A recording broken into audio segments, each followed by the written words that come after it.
Hello, everyone, and welcome to the round 2 back 9 men's chase card at the Waco Annual Charity Open. This is the second stop on the Disc Golf Pro Tour. We're here in Waco, Texas.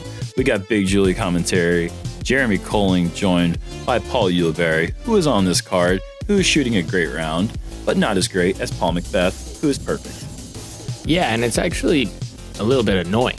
Yeah, it is a little bit annoying. Because I'm playing well. I'm 6 down on 9 holes, which usually you're like, pretty good. But I'm getting beat by 3. Oh, yeah, and Waisaki also 9 down through 9 with an eagle on hole 9. So that's happening currently.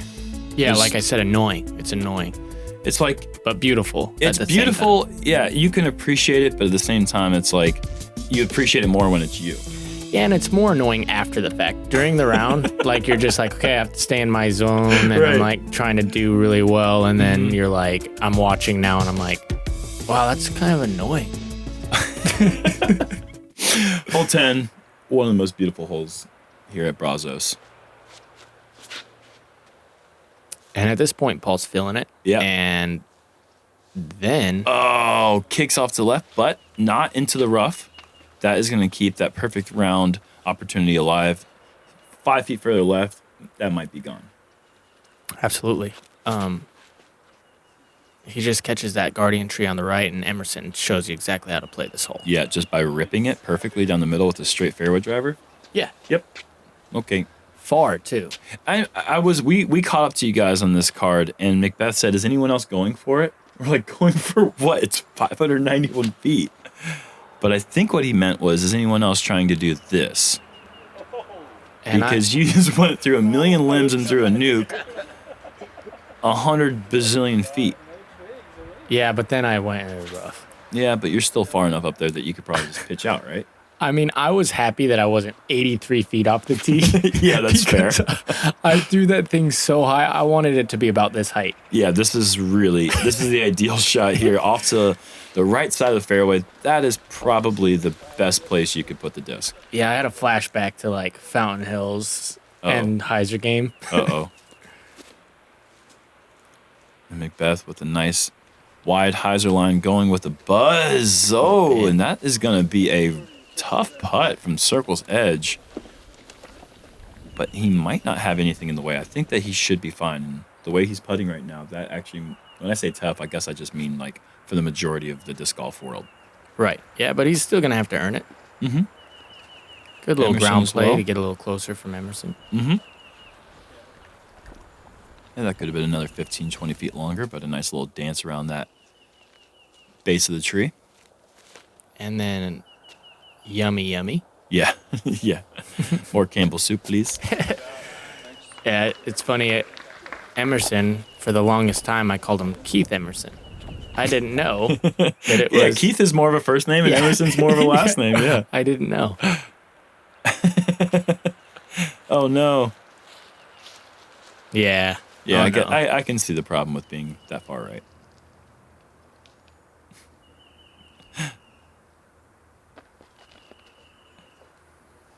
Ball with the approach, under the basket. It's funny. During that, I'll finish this thought after Emerson goes off the top, but I'm sitting there throwing this up shot just knowing I'm losing shots. Yeah, that's... When you see somebody who's just on fire like Paul is here, look at that. Yeah. We had thought he was closer. Yeah. So we thought he was only on the other side of the hill. We didn't know he actually scooted all the way to circle's edge almost, but it's just no problem for him right now. He's got the 10 flame perfect start. You know, and he missed a couple putts early, but they actually went in. He got those nice catches. Right. You know. Mm-hmm. And now he's dialed on the pole. Like, uh-oh. Watch out.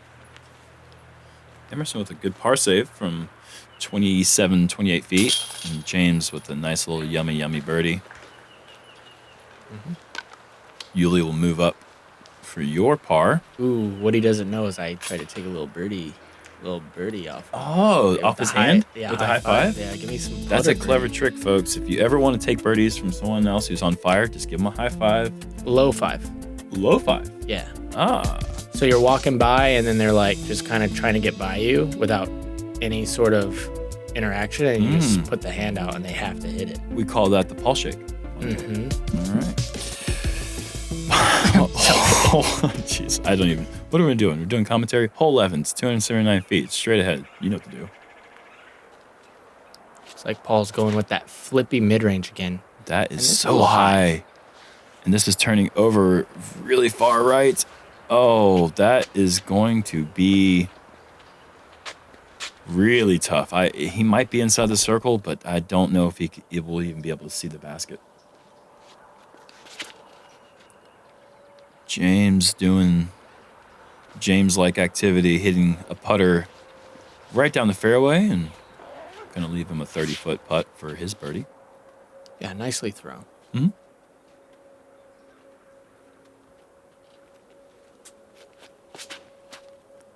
Emerson looking for that late flip. Wow. Just brushing the leaves all the way down there. And he's going to have another low ceiling, almost kneel putt. Yeah, an Emerson Keith putt. And I've just been yanking these sidearms. Yeah, just a little bit off to the right. Percentages are definitely going down. Mm-hmm. Yeah, that was doo-doo garbage. Oh, but he's got the get out of jail free card with the flicker. Oh my God. If you guys don't know, this thing is a 126 gram waffle disc. It's just made out of like fake plastic. Yeah. It's the most understable disc. And look at this. Paul has laid up. Which is awesome. I've thrown roller out of the foliage to maybe tie him. Wow. And James catching right side. Great putt for birdie.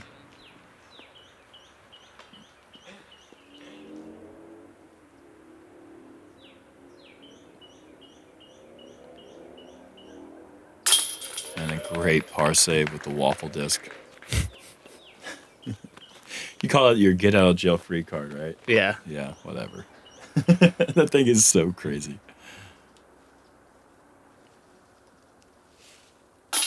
And Emerson able to avoid the low ceiling by standing all the way up. Sorry. Another really good putt from him. And Paul with his first par of the round just took 11 holes to get there. The thing to keep in mind, though, hole 12, a very eagleable par 5, 609 feet. If he wants to keep that perfect round alive, a 3 here will get him right back on track. The other hole that is very eagleable, hole 18. Those two, if he misses this one, he might be able to get the eagle on 18. There's really a few on the back nine that you can get, but on this particular day, it was very windy, so a lot of them are playing in a headwind. Yep. Hole 15 is another one that can be attacked, but we have a headwind on hole 15, so that's probably not one anyone would be going for. And James throwing turnover downhill into a crosswind with a mid-range, super difficult, but that's not a bad spot where he landed. I mean, it could have been worse. Just to hit the gap with a backhand, to me, is very impressive. Yeah. And that's great speed and angle control with the right disc. Emerson is throwing it in the middle of the fairway.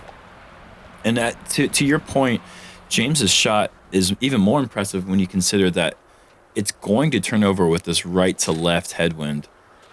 And it's also going to push down into that hillside, and it's going to want to roll. A backhand turnover is just, it's a super pro shot. Yeah. And by that, I mean, only a super pro is able to execute it. And this is pushed a little bit too far left again, maybe. But in the fairway still. Yeah, no, I've just been yanking a little bit off the sidearm, and I haven't been able to correct it.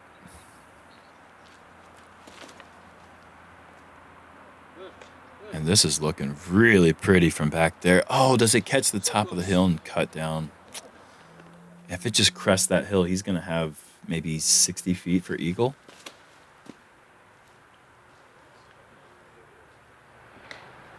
Wow. Oh, my gosh. Right at circle's edge. What an incredible shot. What is that? That was a SS crank, or a crank SS. Wow. Yeah, super flippy. And McBeth is going for the buzz. This is looking, I was going to say tight, but it's actually looking pretty good. It's going to come up short, but he's got the eagle look. Yes, he does. I mean, that's a really tough shot to keep something that's going to stay turned the whole entire time. And you can see, wow, just barely missing that as well. Yeah, him and James both throwing great lines right down the fairway, but if you don't have the height right, they'll just get sucked down left. Oh, no. And that's one of those times where I feel like a little turnover flick would really help James out in that situation. It's a tough angle. The gap is getting a little bit smaller when you throw the backhand hyzer. Ooh, almost ring that up. Yeah.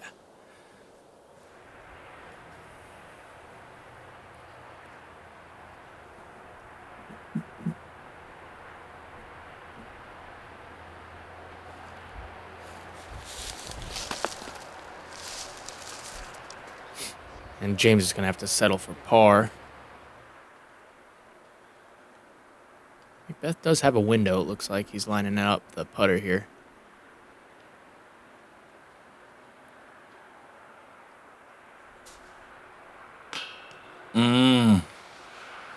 Just off the front left rim.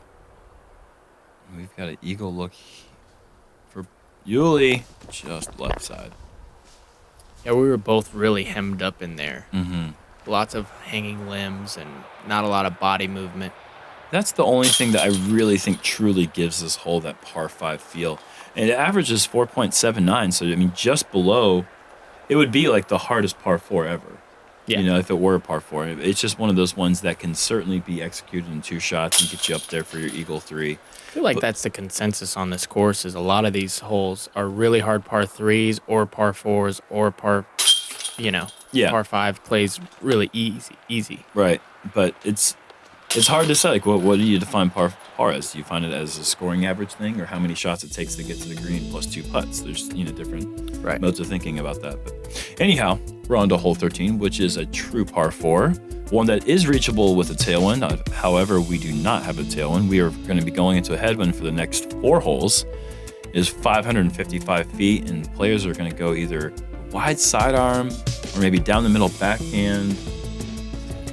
I guess you're going to have to take your pick here. Emerson Keith is opting for the straight shot. As long as this doesn't kick a tree and go right, this is going to be... Oh, yeah, that is just crushed. Blistered. Yeah, he's showing off that distance that he's got. It's not sneaky. It's very apparent. He gets behind the disc and he rips. Yeah, to see him throw in real life is really special because he really generates a lot of power and it's very explosive to watch. Very similar to this guy right here. Ooh. Both players under 5'10", able to throw 500 plus feet. I'm going with that hyzer sidearm play. That's a nicely thrown shot. It's going to get you out there at least 300 plus feet. A good angle to the pin.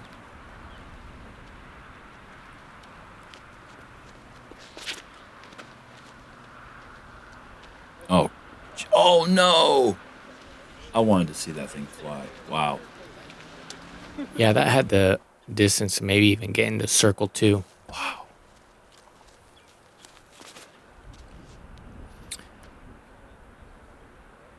And we talked about this yesterday. With that headwind, these approaches are so hard to gauge that distance accurately. And he really needs to get going here. James kind of struggled a little bit on the front 9 compared to the card. And it'd be nice to see him ring that one up to kind of get started. A good approach there with a pink force, I believe, that I gave you. Yeah, yep. And even where I landed and where McBeth lands, those aren't gimmies. No, you got that strong headwind coming in at you. It's not easy. And look where Emerson's at. He doesn't even know how to throw soft enough. That is a really unfortunate approach shot after that. You called it blistered drive. See if he can make this putt and make up for the bad approach. And you can see how the putt reacts to that stiff headwind. I mean, just lifts right away. Yeah, there you go. You called it. That's a great birdie from James. The early tree hit, great approach shot, and a nice 35. Really low 30 foot putt, Mm-hmm. and you can see that flag just kept it up, and it just snuck a great wind read. And Emerson, that's a great comeback putt as well. He's made several of those this round. Nice 30-foot par saves. I can take a lot out of a player. It's really, the focus that it takes to hit that putt can drain you. You can be mentally exhausted after a round like that. Yeah, that's a great point.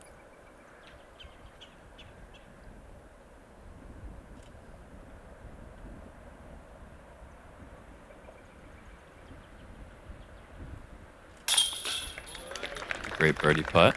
Yeah, and I really took my time there. I didn't want to take that short of a putt for granted.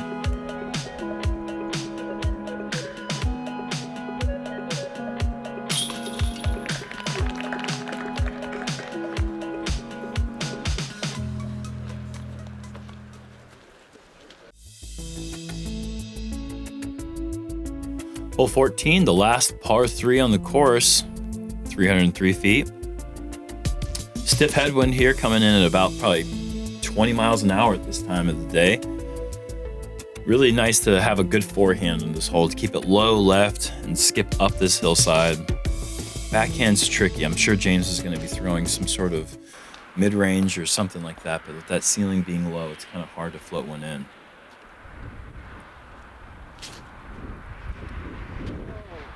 Paul kind of sawing this off short. That is a really tough 40-foot headwind putt from there.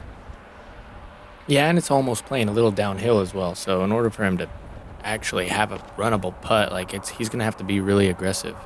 And I'm in the same. Yeah, you just follow suit there. That's just inside the circle with a nice little roll down the hill, but still, that is no gimme. No. Not even on a calm day. It's a very strong-winded putt coming up. And there's that ceiling coming into play a little bit. James going with that MD4, but going long, which is a good thing.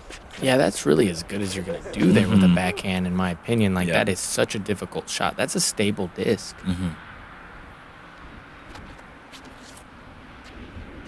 And this, oh, goodness. Catching the tree. Almost a good reaction off the tree. I mean, that was really close to hit the left side, and then you're destined for the out of bounds right there. Good approach shot.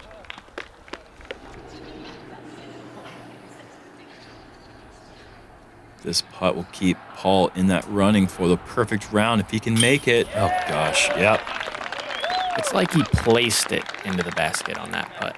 That's what kind of a zone he's in. Yeah. Look at the speed control. Just right over the rim. That's a perfect putt. Yeah, rewind that 10 seconds and watch that follow through. His hand, just holding his hand locked in on the pole, never breaks the wrist over. Perfect form. And a really solid putt there from you as well. Learning a thing or two from Mr. McBeth. And James, wow, 3 birdies in this hole. With 303 feet, not much in the way. You think, oh, yeah, that should be pretty normal, but not really. It's pretty hard to tell you exactly how difficult this hole is playing with this wind. Right.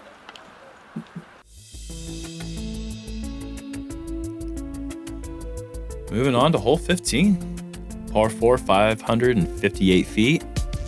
Players are most likely going to try to drive somewhere around this tree in the 200-foot marker you see in the ground.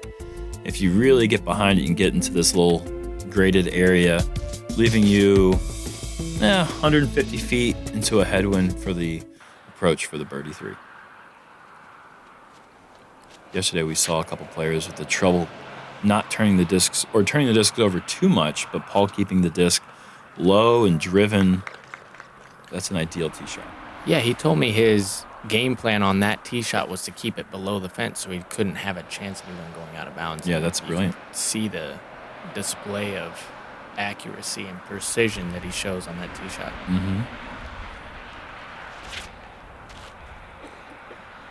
James going with a slight turnover. That's just incredible trust in the disc. Yeah, and it's so windy on this particular hole, right? in this moment that anything that lands safe, you're ecstatic. Yeah, it doesn't even have to get that far down the fairway. You just want to be safe. And Emerson able to keep it lower than the fence line. That's going to be safe, and that's pretty far up there as well.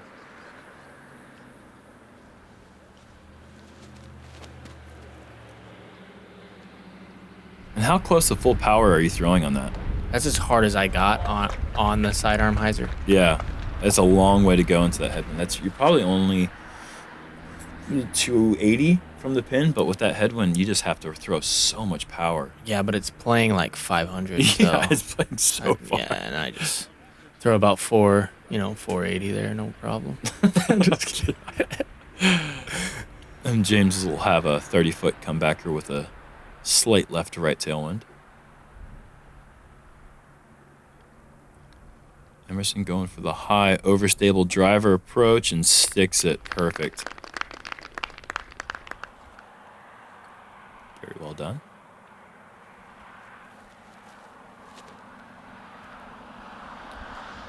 All going for his McBeast zone approach, I believe, with a shot just out to the left side, 18 feet. Yeah, leaving himself another tester, though, with that wind kind of crossing. Wow, that's a great putt. 2 in a row.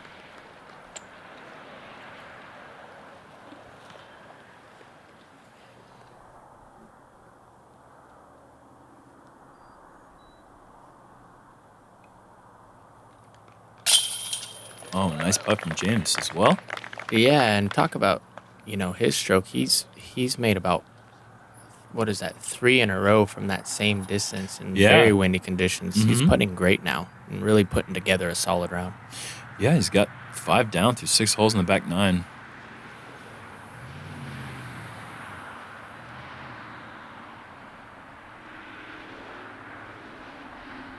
Got to take an extra moment to focus in And you kind of get the feeling that he feels like he's doing something really special. He's taking a little more time. His interactions, even with the group, are slowing down, and he's going into even a deeper zone, it feels like. A zen-like state. Yeah, he's definitely taking his time, very deliberate, but executing every shot exactly the way he's drawing it up. Exciting to see. We got 2 more very birdieable holes and 1 eagleable hole. We could definitely see another 18 down from McBeth. Hole 16, par 4, 585 feet. This is the last of the headwind holes that we're going to have here before we turn around and go back for the last 2. McBeth is going to be going with a Z-force, trying to keep it somewhat low with a little bit of hyzer. Just finish out there to the bulk of that green grass area off to the left.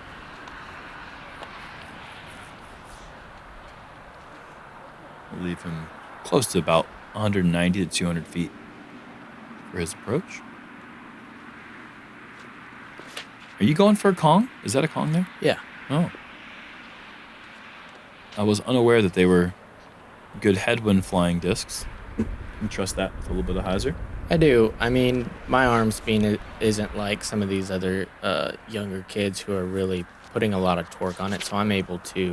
A lot of torque, like James Conrad? Yeah, like if he threw that disc, it wouldn't do the way... it wouldn't fly the way that I just made it fly. So I'm not real worried about it, but I could see possibly the problems other people might have. Sure.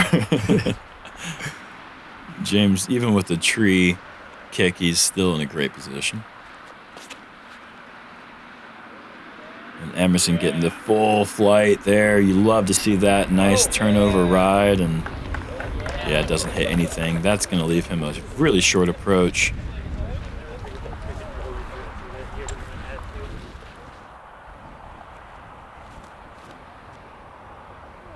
Oh, this is looking a little stalled off left and short. And that's going to be right at that range where you've made the putts in the last 2 holes, but this one's on an elevated basket, so pretty tricky. That wasn't my best. I was trying to go wide around that tree, and I went inside right, which, I missed that by a good 15 feet. Mm-hmm. You can see Paul playing the wind a little bit with a little Anheuser putter approach. Again, he's got a somewhat testy distance left. James as well. Yeah.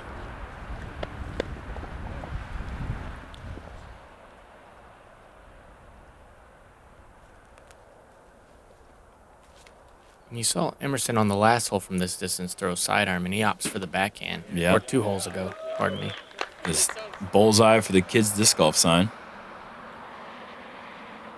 Right on circle's edge, right in the jump putt heaven distance for you. And oh no! Typically, when you see you start moving for it, you know it's in. It looked good from my angle, but I definitely didn't putt it, as hard as I could there. Look at this. James, 10 down for the round with a double bogey on hole 4. Really putting things together on the back 9. Some solid putting. And you guessed it. McBeth is in for another birdie. Just one par for the round. He's got 2 holes left. It's special. Yeah, and at this point, everybody in the group is kind of like, whoa. You keep your distance. Like, you don't talk to the pitcher when he's throwing a perfect game. Yeah, exactly. We're just, we're trying to... Everybody's trying to go as smooth as we can without disrupting the flow of the group. Right, sure. Hole 17, a fantastic 17th hole. I would say one of my favorite 17th holes on tour. It's really challenging tee shot. You can't just throw it as far as you want because that road does come into play. And there's out of bounds, as you can see, painted all down the right side into the rough. You see the play here from McBeth, and that is pushing the high ceiling. But, man, he misses everything, and that's going to be rewarded with a great result as long as he doesn't go out of bounds. Oh, yeah, there's the green flag. It looks like he even crests the corner, which is optimal. I'd be surprised if that's what his intentions are, because that's just really pushing that out of bounds line down there. But if you can get down there, you'll take it 100 times out of 100. That's for sure.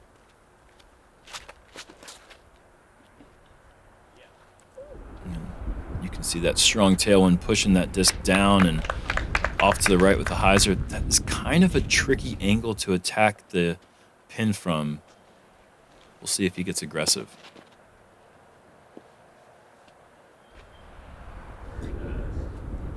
Oh, and that right there, my friends, is pretty much ideal. Yeah, I got a really great reaction off the ground there. Mm-hmm. It could have easily stuck in that spot, and then I have a really tricky upshot, like you were saying. And James, this is such a scary shot to throw blind around the corner. He is inbounds, though. Yeah, not somebody you see throw sidearm very often. So if we're scared, he's definitely scared. He's shaking in his boots. That's a great shot from Emerson. He has to keep it high and wide to avoid that limbs. Are you going high as well? Yeah. And from that angle, that's the really only way that you can attack the pin. It takes a lot of distance, and that is going to leave 30 feet looking back at the water. And you can't really place it much better place than right here for Paul. Yeah, the view's beautiful with the water, but I'd rather not have it on that putt. Yeah, no kidding. That'll be a slight tester for Paul again. I guess a tester for your average human being. No, that's a tester. I mean, this guy's perfect right now. Anything outside of 6 feet, I don't care who you are, if you're a robot, maybe, but that's a tester. That adds pressure to anyone. Even a player like himself who has played the perfect round before last year at the D-Glow. Emerson, 38 feet. Count it, baby. We're going to see that again? Wow.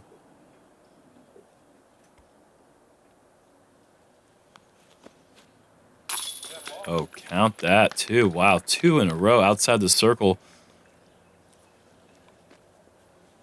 The one nice thing about this green is these high reeds that you can see really block the wind out. So the only thing you're really concerned about is missing.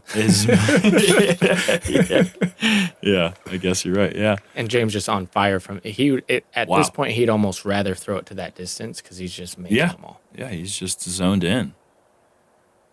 And that par almost feels like a birdie for James after that early tree hit. And here it is. Ooh! Hit over the rim. Just barely. And now you can see his posture. He is confident. He's thanking the spotter. Yeah. And with the tailwind coming up on 18. Oh, jeez. He just punched 100,000 people right there. Hole 18 is the 492-foot finishing hole here at Brazos East. Par 4, but not for these guys. This is a very attackable green, especially with the slow green and the mulch laid down. You can almost just throw Spikeiser right into it. Distance should not be a problem for any of these guys. Sure, but you're still carrying water the whole way. There's OB, right? You definitely have to have distance control into the green. Right. Well, distance control is pretty much Paul's second middle name. Look at this. Yeah. There it is, folks.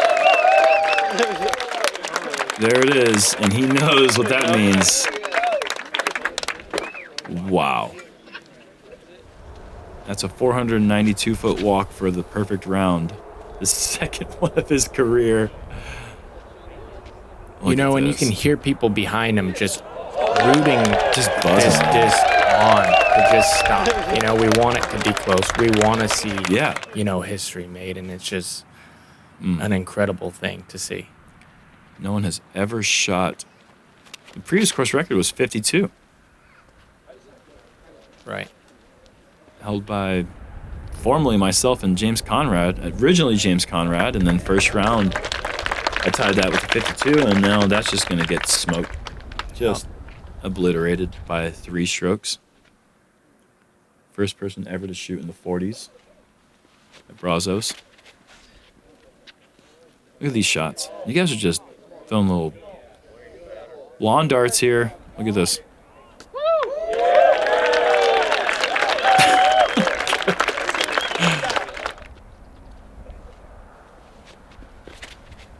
Yeah, double FollowFlight. You better. Yeah, and so McBeth was in such a good mood that he asked me who was closer, and I said I was, so we bet $1. I lost. Oh, no. So not only did he beat me by 5. He smoked you. Yeah. He then took my money. It could go in, yeah. Oh, is that sit down? Please sit down. Did that go out of bounds? He was so close, and benefit to the player, he actually got that call to be inbounds. Wow. Okay. And here's the group. Oh, is it? Yeah, it's in. Come on, look on this side. I mean, that's enough. He's deliberating, conjugating. At first, we said no, but then from the angle that McBeth is actually looking on the other side, there's clear evidence that it was inbounds. Yeah, great. Benefit always goes to the player. We got 4 eagle putts. Emerson just missing off to the left.